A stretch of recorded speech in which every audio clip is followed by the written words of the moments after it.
Hello! Today we wanted to show off Goblin jobs and how goblins get things done. We'll show you by doing a simple set of tasks, removing these cubes here, and adding them again over here. We've set up these goblins with specific skills. This first goblin is going to be mining the cubes. This one on the other end is set to just move materials around. Then the third in the middle is going to be placing the cubes. So we'll start off by selecting the cubes we want to remove and selecting remove. That also puts us into remove mode, so we'll switch to add mode and select the line where we want the cubes to be rebuilt. Now the remove tasks don't have any requirements, so those get started right away. The add tasks have the prereqs of having their materials present. So all in the background, haul tasks have been created to get the materials to the add tasks. The haul tasks were waiting for the materials to become available, and as you can see, the materials came out of the removed cubes and the task was started. The goblin responsible for hauling took the task and started moving the materials. And now that the first material has been delivered, the goblin with the build skill takes the job. He'll pick up the material and start building the cube, all while the other goblins are busy getting more materials for the rest of the add tasks.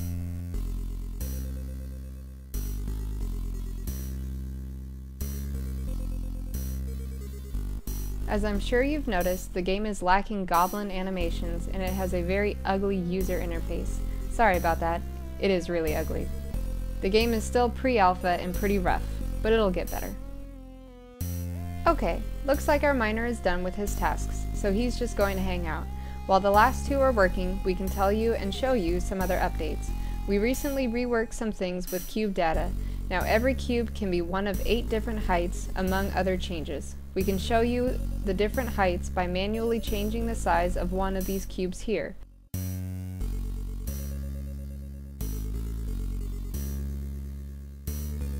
And looks like these guys are almost done. We'll watch them finish up, then we'll show you some more updates.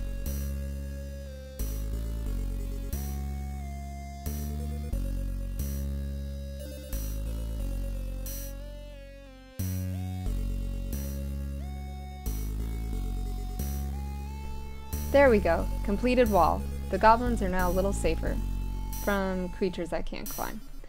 One of the other changes to cubes was adding the ability for any cube to be crafted into a ramp or stairs.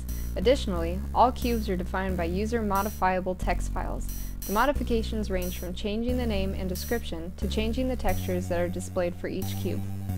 You can see in the top right the currently selected cube's description. Also, the playable area has been expanded. This colony is 256 by 256 cubes and 128 cubes deep.